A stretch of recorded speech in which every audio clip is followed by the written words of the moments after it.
हिंद महासागर में ब्रिटेन के द्वीप डिएगो गार्सिया के लिए अमेरिका ने उसे चेतावनी दे दी। बताया जा रहा है कि इस द्वीप को ब्रिटेन मॉरिशस को सौंपना चाहता है, लेकिन अमेरिका का कहना है कि मॉरिशस कर्ज में डूबा है। ऐसे में चीन मॉरिशस पर दबाव बनाकर इस द्वीप पर अपना कब्जा जमा सकता है और यही वजह रही कि डिएगो गार्सिया द्वीप के लिए ब्रिटेन और अमेरिका के बीच तनाव बढ़ गया। ये द्वीप भारत के कन्याकुमारी से करीब 1800 किलोमीटर दूर हिंद महासागर में है, जिसे ब्रिटेन ने मॉरिशस को देने की पेशकश कर दी, जिससे अमेरिका को डर सताने लगा। ऐसा इसलिए क्योंकि पिछले 1 साल तक मॉरिशस पर 14 लाख करोड़ रुपए का कर्ज था, जबकि कुछ साल पहले ही चीन ने मॉरिशस को दिए कर्ज की बड़ी रकम को माफ कर दिया था और तब से ही चीन इस द्वीप पर कब्जे की फिराक में है। इसी वजह से अमेरिका की टेंशन बढ़ गई, क्योंकि ये द्वीप अगर मॉरिशस को मिल गया तो चीन के लिए उस पर कब्जा करना आसान हो जाएगा और वो वहां अपना आर्मी बेस तैयार कर सकता है।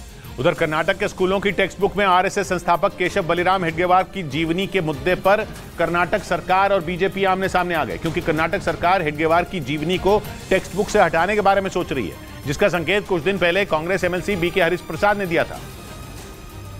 क्योंकि कांग्रेस एमएलसी बीके हरिप्रसाद ने अपने बयान में आरएसएस संस्थापक केशव बलिराम हेडगेवार को कायर कह दिया था और उनकी जीवनी को कर्नाटक के स्कूलों की टेक्स्ट बुक में पढ़ाने का विरोध किया था, जिसके बाद कर्नाटक के मंत्री दिनेश गुंडू राव ने संकेत दिया कि हेडगेवार की जीवनी को पाठ्यक्रम से हटाया जा सकता है और बीजेपी पर हमला किया।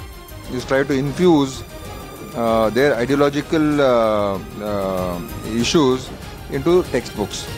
ये बात सुनकर बीजेपी भड़क गई। उसने हेडगेवार को देशभक्त बताते हुए कांग्रेस पर निशाना साधा। देशभक्ति को खिलाफ कांग्रेस है, इसे मैसेज देना चाहता है क्या? कर्नाटक में कक्षा 10 की टेक्स्ट बुक में हेडगेवार पर एक चैप्टर है, जिसे 2022-23 के सत्र में शामिल किया गया था। इस बीच पश्चिमी मीडिया का दावा है कि चीन और रूस से जारी तनाव के बीच जापान ने एंटी शिप क्रूज मिसाइल बनाने की तैयारी तेज कर दी। जापान इन दिनों जोर शोर से अपनी सैन्य ताकत बढ़ाने में जुटा है, क्योंकि उसे एक साथ चीन और रूस से कड़ी चुनौती मिल रही है। इसी खतरे को देखते हुए जापान ने एंटी शिप क्रूज मिसाइल बनाने की तैयारी तेज कर दी। पश्चिमी मीडिया के मुताबिक जापान की इस मिसाइल की रेंज 2000 किलोमीटर होगी। जापान को इस तरह की खतरनाक मिसाइल की जरूरत इसलिए भी है क्योंकि चीन और रूस लगातार उसके लिए बड़ा खतरा बनते जा रहे हैं, क्योंकि चीन और जापान के बीच लंबे वक्त से कुछ द्वीपों को लेकर विवाद है। वहीं रूस भी चीन के साथ खड़ा है। एक दिन पहले ही ये खबर सामने आई थी कि चीन के जंगी जहाज उसकी सीमा में घुस गए। इससे पहले चीन और रूस ने मिलकर पूर्वी चीन सागर में युद्ध का अभ्यास कर जापान को डराने की कोशिश की थी। इधर दक्षिण पश्चिम चीन के उनान प्रांत में बेहिसाब बारिश के बाद आई बाढ़ ने लोगों की मुश्किलें बढ़ा दी।